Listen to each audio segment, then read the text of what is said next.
New this morning, for the past 60 years, ABC News Channel 20 has been bringing you news, weather, and sports from all across central Illinois. As we celebrate this milestone, we would like you to join us by taking a look back.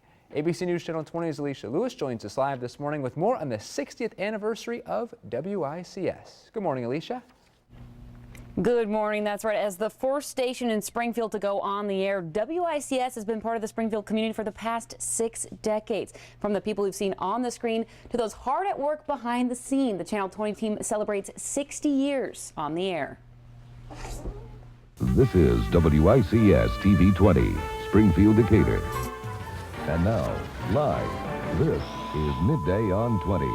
Monday, October 1st, 1953. WICS hit the airwaves, bringing Central Illinois local news, weather, and sports. As the station evolved, so did the people on screen. More importantly, things will definitely be changing later tonight. It was very different then. The responsibilities for the people, the anchors, the reporters, so forth, were very different. Now, it took longer to do your work because it wasn't all computer oriented. We didn't have the expensive editing equipment and the expensive computers at the time. We still had typewriters when I got there. The transformation, when you're a part of it, you don't grasp the technology change, the look, the brand, the logo. We started out saying WICS TV 20, then TV 20, then you had Storm Team 20, you had News Channel 20, just News Channel.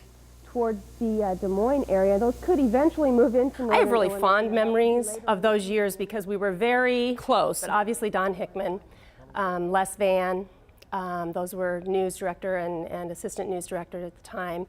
Something in news there never seems to be enough of. I have a lot of memories of running up from the newsroom all the way to the set, barely getting the microphone on, making sure my tie was straightened, maybe have a little bit of makeup too, to make sure I looked halfway decent. Tonight we'll have highlights for you coming up on the night side and a couple of other. To have an established TV station last that long with the competition of smartphones and the internet and computers and cable and everything else, that's really a great accomplishment. People here in town, they really do feel that their local news station is their family. They understand that we're committed to the community, and I think for 60 years to have that reputation is pretty incredible.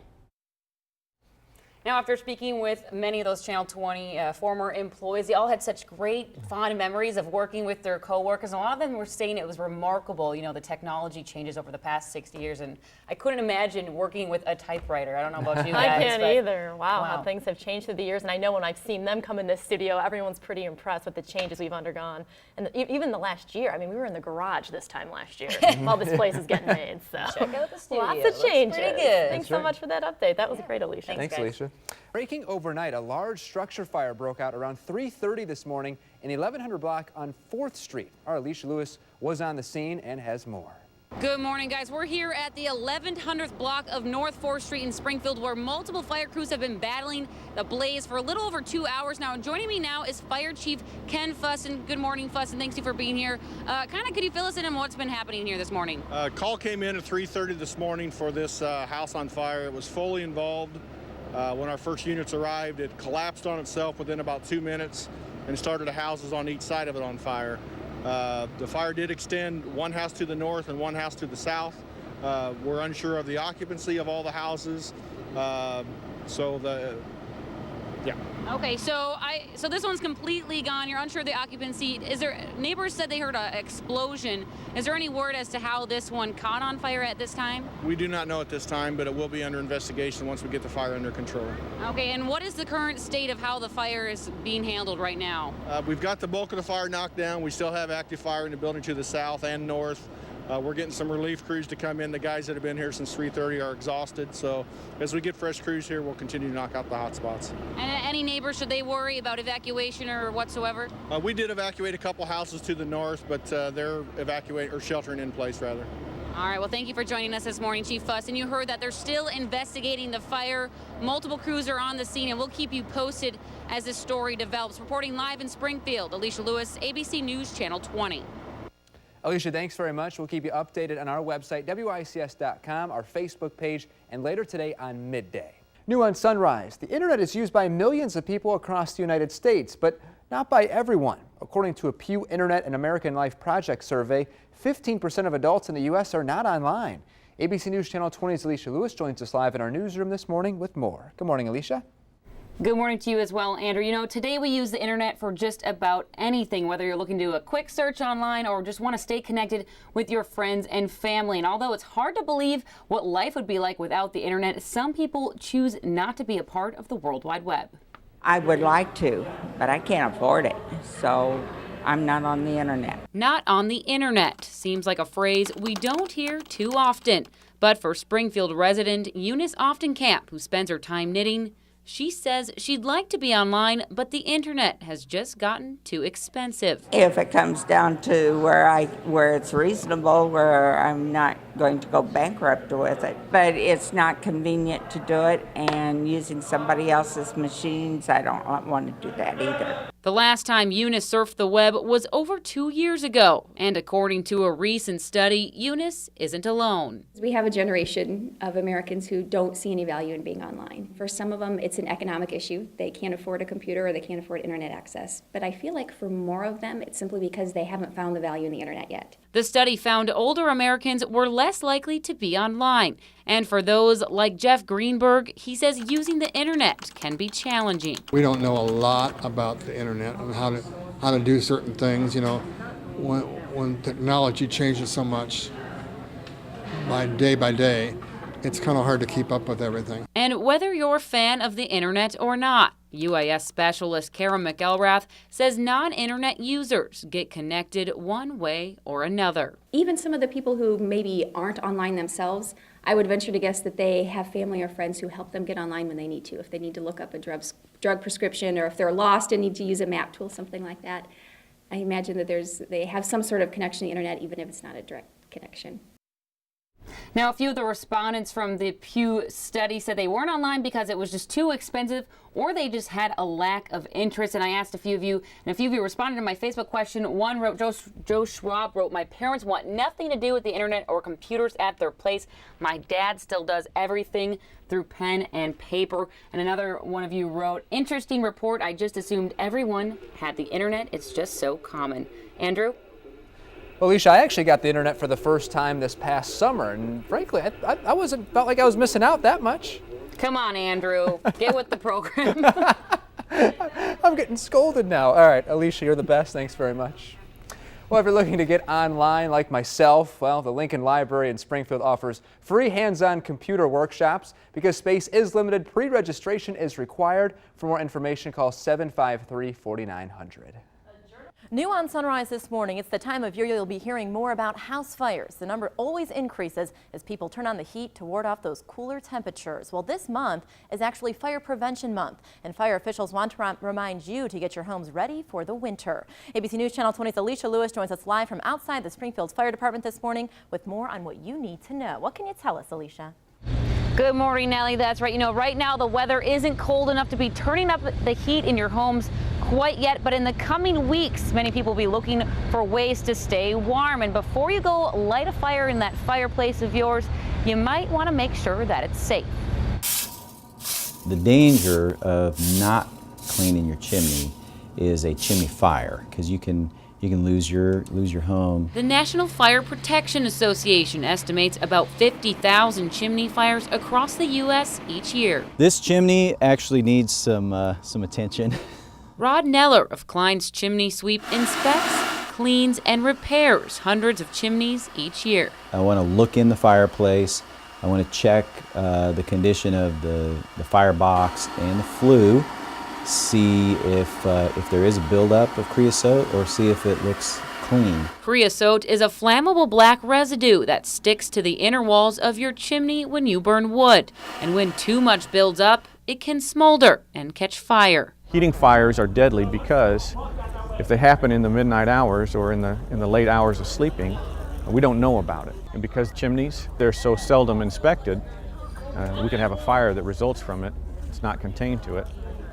and it can be very disastrous. Officer James Price with the Springfield Fire Department says heating fires are the second leading cause of home fires, and they can be prevented. This is preventative. The majority of the people, they're ahead of the game. You know, they're getting it done before it gets that bad. But then I do have some where I go in and I'm like thinking, wow, we should have done this 2 years ago, you know, because it's pretty bad. The association says chimneys, fireplaces, and vents should be inspected at least once a year to make sure there are no structural problems, creosote buildup, and there's the right amount of clearance. And as for cleaning, maintenance, and repairs, well, they should be done when necessary. Reporting live in Springfield, Alicia Lewis, ABC News, Channel 20. Thanks so much for that report, Alicia. If you would like more information on getting your chimney inspected before the winter months, go to our website, wics.com, and click on Web Watch. New on Sunrise this morning, more than 230,000 women will be diagnosed with invasive breast cancer this year. That's more than 230,000 mothers, sisters, and daughters who will have to fight the second leading cause of cancer in women. ABC News Channel 20's Alicia Lewis joins us live outside Simmons Cancer Institute with more on Breast Cancer Awareness Month. Good morning, Alicia. Good morning, Natalie. That's right. Here at Simmons Cancer Center, doctors treat nearly 1,500 women each year who've been diagnosed with breast cancer. And according to the American Cancer Society, there are nearly 3 million survivors across the U.S., 2 of them from right here in central Illinois.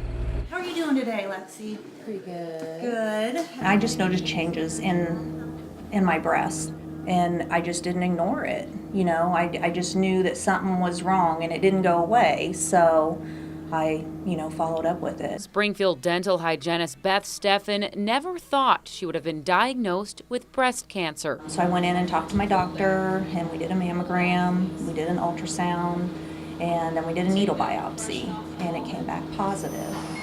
Beth tested positive for a stage 2 invasive ductal carcinoma. She called my mom up, and we were sitting at the kitchen table, and she's like, well, she says, I got my news today. And it was a big shock. A shock which prompted Beth's sister Lisa to give herself a breast examination. I go home and, then you're like, okay, check in, and you're feeling around and I'm like, what's this? And it kept getting bigger and bigger, fast. And then I was like, okay, I've got to get this checked out. After a trip to the doctor, Lisa, too, was diagnosed with breast cancer, which director Robert Mocharnik of Simmons Breast Cancer Center says both Lisa and Beth had a higher risk of getting cancer due to genetics. Those who have family histories with a member of their family diagnosed with breast cancer at a young age, that woman should probably have her first screening mammogram 10 years younger than at the time of diagnosis of the family member. Beth was diagnosed in June of 2010, with her sister Lisa just 2 months later, and today the 2 sisters are survivors. You do what you got to do to get through everything, the surgeries, the treatment. I never really thought, oh, why me? Why me? Why not me? It can happen to anyone.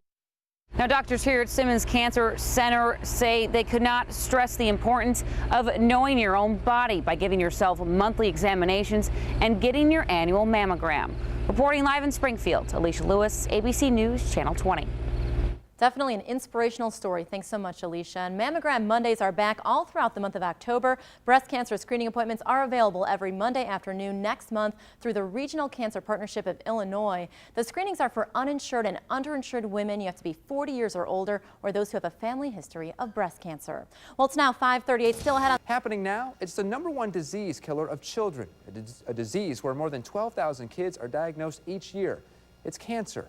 ABC News Channel 20's Alicia Lewis joins us live outside St. John's Children's Hospital with more on Childhood Cancer Awareness Month. Alicia? Andrew, here at St. John's Children's Hospital's doctors treat nearly 20 new children that have been diagnosed with cancer each year. And although they say it's unlikely your child will develop this deadly disease, they say it's good to be aware of it. Meet 3-year-old Caden Turner, who spends his afternoons driving his truck. Excuse me. And unlike other 3-year-olds, Caden drives his truck through the halls of a hospital, keeping his nurses busy. Stop 1 second. Just stop for a second, Kate. Our life revolves around the hospital now. we can't go to Walmart without making sure his counts are okay. You know, just normal everyday life. Can you just pick him up and go to the grocery store because you're out of eggs? Well, you can't do that. Caden is a child battling cancer. He was diagnosed with acute lymphoblastic leukemia on May 6, 2013. Mom Sarah DeHorty says life hasn't been the same since. You hear of things and you say, oh, that's terrible, but you have no idea. You know, I've learned a way of life that I could have lived my whole life not knowing. With daily chemo treatments and blood transfusions, Dr. Greg Brandt of SIU Oncology says their main goal is to make the children's life as normal as it can be. Leukemia treatment lasts 3 years. It's hard to go through 3 years of life devastated. And so we try and abort that devastation as soon as possible and treat these kids as normal as possible. You're looking good. And acting like a typical 3-year-old comes easy for Caden. He runs around and plays and acts and like a normal boy, just carrying an IV pole right now. An IV pole, that is a daily reminder to Caden's family to keep having hope. When is Caden going to be better? Why does Caden have to go to the hospital? And I hear those questions every day. You know, what can we do to make Caden better? We're doing it, but it's a long haul. Now, Caden and his mother, Sarah, are here at St. John's Children's Hospital every other week, Monday through Friday, either getting chemo treatments or blood transfusions. And Sarah's a busy mother of 4, and she says she's grateful for childhood cancer foundations that help her and her family out. Reporting live in Springfield, Alicia Lewis, ABC News, Channel 20. Alicia, thanks very much. If you would like to help Caden Turner, his family is having a blood drive. It's Monday, September 23rd from 3 to 7:30 p.m. It takes place at the GT Church in Decatur.